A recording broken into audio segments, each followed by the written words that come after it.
कोकणातलं देवकुंडे गाव सुंदर, हिरवगार आणि पर्यटकांना आवडणारं गाव. पण या गावात एक रहस्य होतं, कुंभारी नदीचं रहस्य. गावाला पिढ्यानपिढ्या वयोवृद्ध माणसं एक गोष्ट नेहमी सांगायची. कुंभारी नदीच्या तळाशी एक सोन्याची घागर पुरली आहे, पण ती काढण्याचा प्रयत्न करणाऱ्या माणसांना नदी जिवंतपणे गिळते. काही लोक त्याला अंधश्रद्धा म्हणत, पण मागे काही लोक अचानक गायब झाले होते. नदीच्या कडाला त्यांचे चप्पल, कपडे सापडले, पण शरीर नाही. तरीही नदी शांतच होती, जणू काही घडलंच नाही. गावकरी त्या नदीला देवकुंड नदी म्हणायचे, कारण तिच्या तळाशी काही देवाचं किंवा भूताचं रहस्य दडलंय असंच त्यांना वाटत असे. गावात राहणारा 22 वर्षाचा विलास खूप मेहनती होता, पण गरिबीत जगणारा. आई वडील आजारपणामुळे लवकरच वारले. त्याची 12 वर्षाची बहीण मानसी, ती खूप निरागस पण सतत आजारी असायची. डॉक्टरांनी सांगितलं होतं, मानसीला औषधं व शहरातली ट्रीटमेंट हवं, नाहीतर उशीर होईल. पण परिस्थिती नादान असल्यामुळे पैशाची टंचाई होती. तिच्या ट्रीटमेंटला खूप पैसे लागणार होते. विलास काहीही करून बहिणीचा जीव वाचवण्याच्या तयारीत होता. तो मानसीला वाचवण्यासाठी काहीही करायला तयार होता. त्यावेळी त्याच्या कानावर पुन्हा घागरीची अफवा आली. रात्री नदीत सोनेरी प्रकाश दिसला. विलासच्या मनात पहिल्यांदाच गंभीर विचार आला, कदाचित ती घागर खरंच असेल आणि तिच्यात सोनं चांदी असेल. मला त्याची गरजही आहे. एका रात्री मानसीला झोपवल्यावर विलास नदीकडे गेला. आकाश पूर्ण काळं होतं, कीटकांचा आवाजही बंद झाला होता. नदीवर कोणीही नव्हतं. नदी शांत पण प्रेतासारखी स्थिर होती. अचानक पाण्यातून सोनेरी प्रकाशाचा एक झोत वर आला, मंद, जणू कोणीतरी खोलीतून दिवा पेटवून ठेवला आहे. विलास तो प्रकाश पाहून आश्चर्यचकित झाला. ही गोष्ट खरंच आहे, घागर इथेच आहे. तो काही पावलं पाण्याकडे गेला. इतक्यात नदीच्या कडेला बसलेली एक वयोवृद्ध बाई दिसली. त्याने इतका वेळ बघितलं तर नदीवर कोणीच नव्हतं. मग अचानक ती बाई कुठून आली, तेही रात्रीच्या 12 वाजता. आणि ती बाई विलासच्या गावातलीही नव्हती. तिचे केस ओले होते, डोळे लाल. ती विलासकडे न पाहताही म्हणाली, घागर शोधायला आला आहेस ना?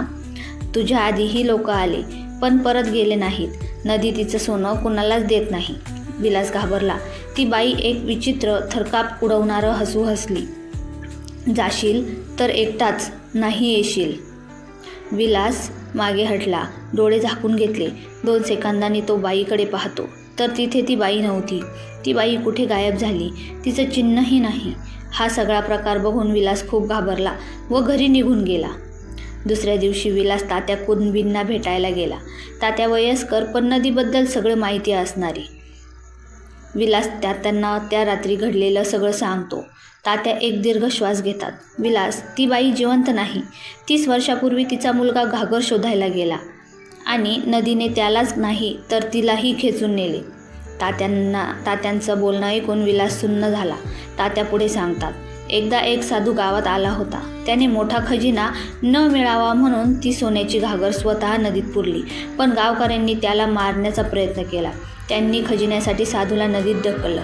साधू नदीच्या तळाशी जाताना म्हणाला, माझ्या धनावर लोभ कराल तर नदी तुम्हाला जिवंतपणे गिळून घेईल, पण माझ्या धनाचा चांगला वापर करणाऱ्यास मी आशीर्वाद देईन. त्या दिवसापासून सोन्याची घागर नदीत दिसते, पण फक्त त्या माणसाला जो शुद्ध मनाने जातो. विलास खूप घाबरलेला होता, पण मानसीचा चेहरा त्याच्या डोळ्यासमोर आला. घागर मलाच हवी. काहीही झालं तरी तो तयारी करू लागला. दोरी, बांबू, पाण्यात श्वास घेण्याची साधी व्यवस्था, एक टॉर्च. पण गावात त्याच्या मागे एक अंधुक सावली दिसू लागली. रात्री कोणीतरी त्याच्या घराजवळ कुजबुजते.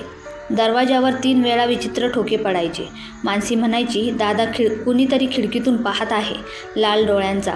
विलासने बाहेर पाहिलं तर कोणीच नसायचं. घागरचा शाप जणू त्याचा पाठलाग करू लागला. मग एके रात्री पूर्ण अमावस्या होती. आकाशात चंद्र नाही, सगळीकडे काळाकुट्टा अंधार. विलास नदीवर पोहोचला. जशीच तो पाण्यात उतरला, पाणी अनैसर्गिक थंड जाणवलं. पेयजलापेक्षा मृतदेहाच्या पाण्यासारखं. पाण्याच्या तळाशी कुणाचा तरी कुजबुजण्याचा आवाज येत होता, ये, खाली ये, सोन्यासाठी ये. तरीही विलास खोल उतरत गेला. पाण्याखाली विचित्र हिरवी धुक्यासारखी छटा होती.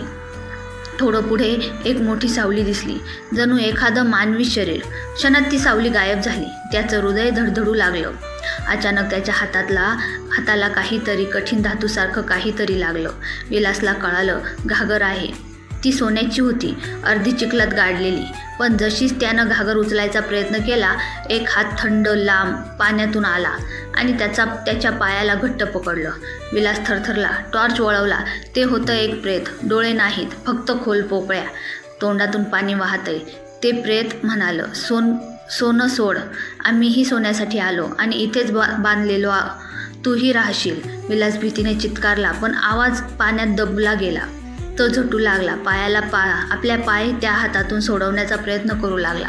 प्रेताने त्याला तळाशी ओढायला सुरुवात केली. अचानक पाण्यात एक सफेद प्रकाश पसरला. घागर स्वतः हलली आणि विहिरीतून साधूसारखी आकृती वर आली. त्याचा आवाज गूढ पण शांत होता. तू लोभी नाहीस. तू तुझ्या बहिणीसाठी आला आहेस. प्रेत तत्काळ गायब झालं.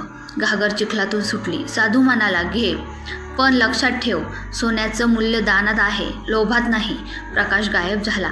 विलास पाण्याबाहेर आला, थरथरत पण जिवंत. घागर बाहेर काढताच ती पुन्हा सोन्याची नव्हे, मातीची दिसू लागली. विलास निराश झाला. इतका धोका घेऊनही त्याने घागर उघडली. आत सोनं नव्हतं, पण एक कागद आणि एक लहानशी पिशवी होती. त्या कागदावर लिहिलं होतं, तुझ्यासारख्या माणसासाठीच हे घागर उघडते. यात असलेलं धन गावासाठी वापर. तुझ्या बहिणीसाठी तुला कधीच काही कमी पडणार नाही. पिशवीत काही सोन्याच्या नाणी होती, इतकी की मानसीचा संपूर्ण उपचार होऊ शकेल. विलास त्या पैशाने मानसीचा इलाज करून घेतो. ती पूर्ण बरी होते. विलास उरलेलं धन गावासाठी वापरतो. गावकऱ्यांसाठी नवीन विहीर खोदणे, औषधे, बियाणं आणून देणं. गावकरी म्हणतात, विलास तुझ्या हातून देवकुंडेचं सोनं खरंच उजळलं. पण नदीचं रहस्य तसंच आहे. कधी कधी रात्री अजूनही पाण्यात सोन्याची चमक दिसते आणि कधी कधी नदीकाठी ती लाल डोळ्यांची बाईही गायब होणाऱ्या आवाजात कुजबुजते. घागर मिळाली, पण शाप संपलेला नाही. आजही त्या नदीत रात्रीच्या वेळी गेलेले माणसं गायब होतात. त्यांचे कपडे आणि चप्पल नदी काठावर सापडतात. त्या नदीचं रहस्य नेमकी काय असेल, जाणून घ्यायचे असेल तर अंतरंग स्टोरी चॅनलला सबस्क्राईब करा व बेल आयकॉनवर जाऊन ऑलवर क्लिक करा. म्हणजे अशाच नवनवीन स्टोरीज तुम्हाला बघायला मिळतील. स्टोरी आवडली असल्यास कमेंटमध्ये नक्की कळवा. धन्यवाद.